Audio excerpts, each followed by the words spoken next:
नमस्ते। आप सभी से अनुरोध है कि कृपया हमारे चैनल को सब्सक्राइब करें, वीडियो को लाइक भी अवश्य करें और हमारे धर्मापण मर्चेंडाइज स्टोर पर भी अवश्य जाएं। यहाँ पर आपको तरह तरह की वस्तुएं मिलेंगी, विशेषकर विंटर क्लोथिंग में। अर्णब गोस्वामी की बड़ी चर्चा है।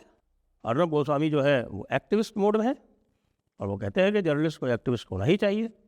तो ये जो जर्नलिस्ट एक्टिविस्ट है वो इस समय पूरी तरह से ध्वस्तीकरण के मूड में कह रहे हैं कि ध्वस्त कर दूंगा। और पता नहीं क्यों ध्वस्तीकरण जो है वो सरकार का कर रहे हैं वो, या कि साहब धुरंधर करे साहब धुरंधर। ये धुरंधर बिल्कुल बेकार है, ये धुरंधर फिक्शन है। असली कहानी तो कुलदीप सेंगर की है। लो जी, असली कहानी तो कुलदीप सेंगर की है। और कुलदीप सेंगर का जो फिक्शन है, असलियत में जो कुलदीप सेंगर की कहानी है ना, वो जो पूरी जो रची गई है, असल फिक्शन वही है। और वो ये भी दिखाता है कि किस प्रकार से हमारे जो ये शिफ्टेड बर्डन ऑफ प्रूफ वाले जो कानून है ना, वो किस तरह से न्याय की ऐसी तैसी कर रहे हैं। शिफ्टेड बर्डन ऑफ प्रूफ वाले cases, shifted burden of proof वाले केस विशेषकर महिलाओं के जो कानून है,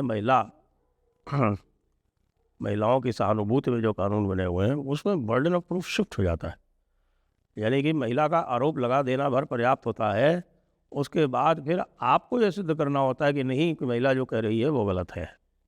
बर्डन ऑफ प्रूफ शिफ्ट हो गया। और ये बर्डन ऑफ प्रूफ शिफ्ट होने का जो कानून था वो मुझे नहीं याद पड़ता कि जो अंग्रेज़ों की आईपीसी थी उसमें था, नहीं था। अंग्रेज़ों की आईपीसी में भी नहीं था। ये विशेष प्रक्रिया जो है वो हमारे सामाजिक न्याय वाले योद्धाओं ने ये किया है। इसी तरह का कुछ जो है वो ये ऑपरेसर और ऑपरेस्ड वाला जो कानून है, ST एक्ट, उसमें भी इसी तरह का कुछ कर रखा है। तो अब दो तरह की बातें हैं उसमें। एक तरह की बातें तो ये है कि भैया ये कुलदीप सेंगर वाला मामला आखिरकार है क्या, और दूसरा ये है कि ये मिस्टर अर्नब को क्या हुआ। तो दूसरी बात पहले ले लेते हैं कि मिस्टर अर्नब को क्या हुआ। अलग अलग तरह की थियरीज आ रही हैं। हालांकि मिस्टर अर्नब जो है वो बीच बीच में ये काम करते रहते हैं, वो जिससे कि उनका वो एक धमाका दबदबा बना रहे और कहीं भी बीजेपी वालों को ये नहीं लगे कि साहब कि वो जो है वो अर्नब को टेकन फॉर ग्रांटेड ले सकते हैं। इसका कॉम्पेंसेशन वो कर देंगे आगे चल के। और वैसे भी कुलदीप सेंगर वाले मामले में बीजेपी तो न्यूट्रल मुद्रा में है, तो यदि कुलदीप सेंगर वाले मामले पे वो उछल कूद करते हैं पूरी तरह से, तो क्या होगा। साथ ही उन्होंने बड़ी ज़बरदस्त उछल कूद जो है वो अरावली मामले पे भी की। अरावली मामले पे तो उन्होंने बाकायदा चीफ जस्टिस ऑफ इंडिया, पूर्व chief justice of India Gavai साहब को बुला के उनके साथ बदतमीज़ी तक की। जी हाँ, उसको बदतमीज़ी कहेंगे, उसके अलावा और कुछ भी नहीं है। और सभ्य समाज में इस तरह के वार्तालाप का कोई स्थान नहीं है। आप यदि किसी चैनल पर किसी को बुलाते हैं अपने गेस्ट के रूप में, तो आप उसके साथ बदतमीज़ी नहीं कर सकते। आप उसको ये नहीं कह सकते on my channel I will not let that happen, I will not listen to this.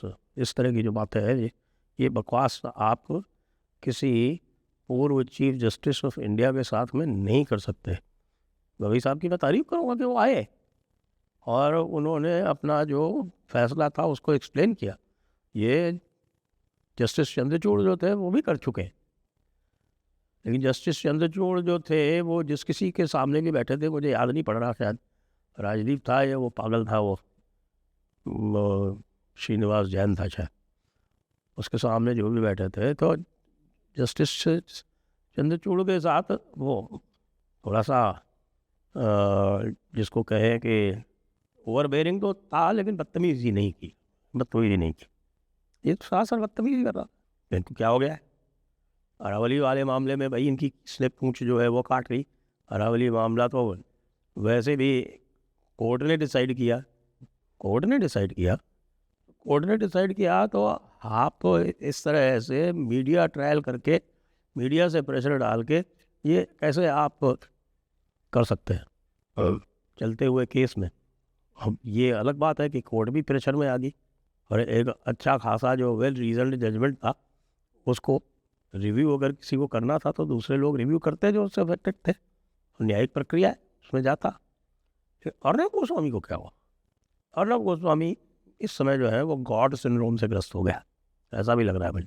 और गॉड सिंड्रोम के अलावा ये भी हो सकता है कि साहब की कुछ अंदरूनी कोई बात हो गई हो, कोई उनके जो प्रतिद्वंदी हैं उनको कहीं से कोई महत्व मिल गया हो, तो कुछ भी ऐसा हुआ हो।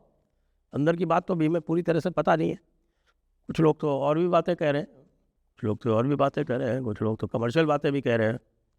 और ये सबको पता है कि साहब की ये सब होता है चैनल्स में, ख़ास तौर से। तो चैनल्स जो है वो जिस तरह से एग्रेसिवली चारों तरफ एडवर्टीजमेंट ढूंढती है और झूठी टीआरपी क्लेम करती रहती है। अब जिस तरह के आपस में मुर्गे लड़ाने की प्रतियोगिता अर्नब गोस्वामी जो करते हैं अपने शोज़ में 8 बजे के और 9 बजे के, पहले 9 बजे और 10 बजे था, लेकिन मुझे लगता है कि उनको लगा होगा कि साहब की ये जो प्रतियोगिता हो रही है उसमें थोड़ा कुछ नीचे नीचे जा रहा है, तो अब 8 बजे और 9 बजे कर दिया। तो ये 8 बजे और 9 बजे की जो प्रतियोगिता होती है वो आप देखेंगे कि साहब अब हिंदी चैनल्स में प्राइम टाइम में कोई नहीं करता। और ये भी पता है आपको कि हिंदी चैनल्स का जो टीआरपी है वो किसी भी अच्छी से अच्छी अंग्रेज़ी चैनल ले लीजिए, रिपब्लिक अपने आप को नंबर 1 कहती है, उससे भी ले लीजिए तो उससे 100 गुना है ऑन एन एवरेज। तो जो हिंदी चैनल्स हैं, जो हाई टीआरपी वाली जो चैनल्स हैं, वो तो अब ये जो मुर्गे लड़ाने की प्रतियोगिता बंद कर चुके हैं। ये भाई साहब अभी उसी मुर्गे लड़ाने की प्रतियोगिता में हैं। और मुर्गे लड़ाने की प्रतियोगिता में ऐसा भी है कि साहब के निष्पक्ष भी नहीं होते। उनका एक एजेंडा होता है हर डिबेट से पहले, और लोग उस एजेंडे के फॉर और अगेंस्ट होने चाहिए। मैं पहले इनके यहाँ कई बार गया हुआ हूँ, और एक घंटे बैठे रहिए, आपको मुश्किल से 2 बार बोलने को मिलेगा, और वो भी उसमें आप 5 सेकंड बोलेंगे, उसके बाद कोई दूसरा जो है वो चिल्लाने लगेगा बीच में जानबूझ के, और अब आपको फिर अपने वोकल कॉर्ड्स का पूरा इस्तेमाल करना पड़ेगा, और उसको इस्तेमाल करने के बाद भी आप 1 घंटे में 1 मिनट से ज़्यादा नहीं बोल पाएंगे। मैंने तो जाना बंद कर दिया। हाँ, दूसरी बात, यदि कोई भी ऐसी बात कहेंगे जो इनको समझ में नहीं आएगी तो ये आपको कट कर देंगे। जैसे कोई इस्लाम के विषय पे कोई डिबेट थी, और उसमें जैसे ही मैंने कुरान से कुछ कोट किया, oh we are not here against any religion. अरे भाई, अगेंस्ट एनी रिलीजन की कौन बात कर। तो अर्नब जो है वो वैसे भी एक, मुझे लगता है कि he is gotten into a pathology.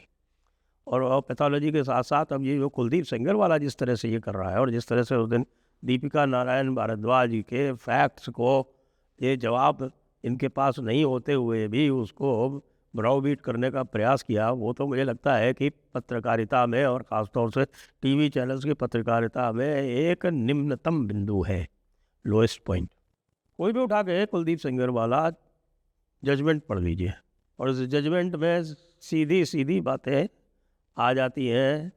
Judgement क्या कहता है? पहला तो ये कहता है कि साहब की पॉक्सो का केस इसलिए नहीं बनता क्योंकि 3 अलग अलग मेडिकल एग्जामिनेशन में इसकी आयु जो है वो 19 वर्ष से अधिक पाई गई, तो ये पॉक्सो का केस नहीं बनता है, एक बात। और फिर इसके ऊपर भी संदेह हो जाता है क्योंकि इसने अपनी आयु छुपाई, झूठ बोला। उसके बाद फिर कुलदीप सेंगर को आरोपी बनाया गया है, जो पहला जो उसने गैंगरेप का एलिगेशन किया था उसके 2 महीने बाद 2 महीने तक इनको होश ही नहीं आया कि साहब वो गैंगरेप करने वाले में कुलदीप सेंगर भी थे। तीसरी बात, ये उसी जाति के हैं जिसके कुलदीप सेंगर यानी राजपूत। चौथी बात, इनकी कुलदीप सेंगर के परिवार से, इनके परिवार की कुलदीप सेंगर के परिवार से राजनीतिक प्रतिद्वंदिता रही। पांचवी बात, कुलदीप सेंगर ने नॉर्को टेस्ट के लिए ऑफर दिया कि भैया मेरा नॉर्को टेस्ट कर लो और रेप पीड़िता का भी करवा लो। रेप पीड़िता ने मना कर दिया, नॉर्को टेस्ट नहीं देंगे। उसके बाद ये सारे एविडेंस हुए करने के बाद, ये जानने के बाद कि भाई कुलदीप सेंगर का नाम आरंभिक एफआईआर में नहीं था, इसने प्रोसिक्यूट्रिक्स ने 3 बार अलग अलग समय बताए हैं, और जिस शालिनी सिंह पर आरोप है, शालिनी सिंह या सिद्धि सिंह, जिस पर आरोप है कि वो इसको लेके गई कुलदीप सेंगर के पास, उससे इसकी बातचीत का कोई प्रमाण ही नहीं मिला, और उसको ट्रायल कोर्ट ने बरी कर दिया। कुलदीप सेंगर को जिसके पास जो लेके गई थी उसका कोई सबूत नहीं मिला, कुलदीप सेंगर को सज़ा दे दी। यही सब इनकन्सिस्टेंसी देखते हुए तो हाई कोर्ट ने जजमेंट दिया है। तो वह हाई कोर्ट के जजमेंट पे सुप्रीम कोर्ट देखेगा। सुप्रीम कोर्ट भी मुझे लगता है आजकल प्रेशर में आ रहा है, क्योंकि अब सज़ा सस्पेंड करने को, स्टे करने को करके एक तरह से अर्नब गोस्वामी जैसों को अनुचित रूप से लाभ ही दिया है, जो एक्टिविज़म कर रहे हैं जर्नलिज्म की आड़ में। लेकिन कुछ लोग कह रहे हैं कि साहब कि ये बीजेपी के खिलाफ जा रहा है। बीजेपी के खिलाफ नहीं जा रहा, ये नाटक करता रहता है बीच बीच पे। एक बार ये टाइम्स नाउ में हुआ करता था शायद, मेरे ख्याल से नहीं, हाँ टाइम्स नाउ में ही था। ये 2015 की बात है। ये 2015 में भारतीय टीम हार गई थी सेमीफाइनल में ऑस्ट्रेलिया से, तो इसने भारतीय टीम के खिलाफ ही शुरू कर दिया कार्यक्रम। अरे भाई, कोई जानबूझ के हारता है क्या? ऑस्ट्रेलिया में ऑस्ट्रेलिया से भारतीय टीम हार गई सेमीफाइनल में, वर्ल्ड कप में सेमीफाइनल में हारी, कोई ऐसा नहीं कोई शुरू में हार गई हो। और इन्होंने पूरा आगे साहब कि बस इस टीम को जो है ये फांसी चढ़ा दो। तो अर्नब गोस्वामी कोई बैलेंस्ड पत्रकार नहीं है, ये सब लोग समझ जाए। हाँ ठीक है, इनको जो हमारे विपक्ष वाले हैं वो ज़्यादा मैनिपुलेट नहीं कर पाते हैं, लेकिन ये जो है ना, ये छुट्टा साढ़ है भैया।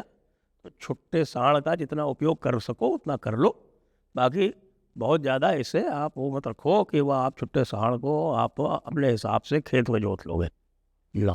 छुट्टा साढ़ है, और किसी ने अगर भंग वंग पिला दी तो फिर आप समझ सकते हो छुट्टा साढ़ भंग पिया हुआ कितना खतरनाक हो जाए। ये है अर्नब गोस्वामी इन अ नटशेल। जय हिंद, जय भारत, वंदे मातरम।